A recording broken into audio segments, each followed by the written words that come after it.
Thanks, Tucker. We've got some interesting new information tonight about Alexandria Ocasio-Cortez. When she ran for office last year, she described herself as an enemy of big money in politics. Watch. This really speaks to the corrupting force of money in politics in general, and this problem is not going to go away until we tighten the reins on the role of money in politics. I really hope that we really introduce and pass very strong legislation that's going to put much stronger limits on how special interests and how money can be moved, especially when they interface with campaigns.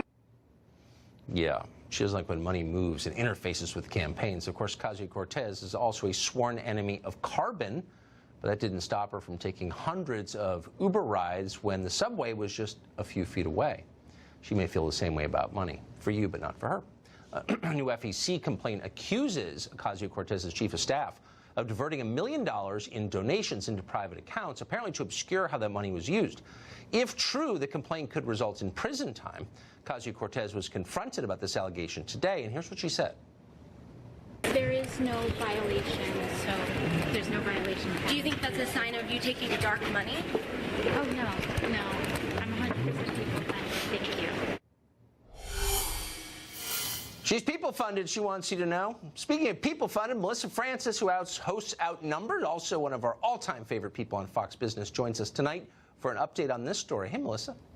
Hey, Tucker. So here's what this really boils down to in my mind. So it should be noted that the group that brought the complaint to the FEC is a right-leaning organization. We want to say that up front. But if you boil it down, basically what she and her chief of staff are accused of doing is moving almost $1 million from a PAC fund that they controlled over to an LLC, a limited liability corporation that they controlled. So were I her, I would ask this gentleman in the photo here, who is a multi-millionaire, tech and finance smart guy who's running her campaign, I would say, hey, why am I moving this money, these donations that were made to me from this PAC over to this other account that I control? I control them both. Why move it? What difference does it make? Yeah.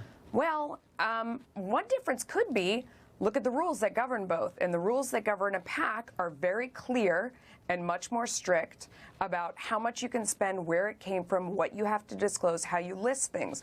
When it's an LLC, a limited liability corporation, the rules are very different, much lighter. And she marked a lot of stuff, strategic consulting. And you can do that rather than itemizing things. Now, is this illegal? I don't know. Both sides are going to have their arguments in court about this, no doubt. And by the way, the rules that govern campaign finance are written by the very people in power who were trying to hold on to it. So talk about the fox guarding the hen house. So the people who wrote these rules that she's saying, we're going to rewrite the rules, more people who have come to power and are trying to hang on to it. So is this legal under the rules? I don't know. We have people saying it's not. Both sides will argue, and we'll see. But what's interesting is you just have to ask yourself, why did you need to move it from one thing you control totally to another thing you control totally in order to make the expenditures? It sounds like that dark money that she's talking about, but we will see when they investigate. Well, quickly, the fact that we don't know anything about it, the fact that it's not itemized, doesn't that, by definition, make it dark money, or at least opaque money? It doesn't make it bright money. It doesn't make it transparent money. It makes it obscured money. At the very least, it is obscured. There is not a bright light shining on it. But Tucker, you made the point before. Think about what socialism is. Like, the very definition is a government takeover the means of production. It's a power grab. Yes. That's what she's been all about, is a power grab. I'm in charge. I'm the boss. We go to Washington, we decide, we get the means of production, we get control, and we tell you all what you get. It all has the same theme if you boil it down to its most basic sense. So she doesn't want other people using planes, but she'll use a plane going back and forth between D.C. and New York because she's important. It means she's the ruling class. She's powerful. Exactly. She's important. So she gets to do these things. But for you and me, we're just, the serfs along the way. So we shouldn't, have a carbon footprint. We shouldn't do all these other things. And I think will see you on the bus, Melissa Francis. They have Wi-Fi. I love the bus. I love the subway, the Q train. It's right by my apartment. I'll see you there. Melissa Francis, one of the best. Pleasure. Thank you very much.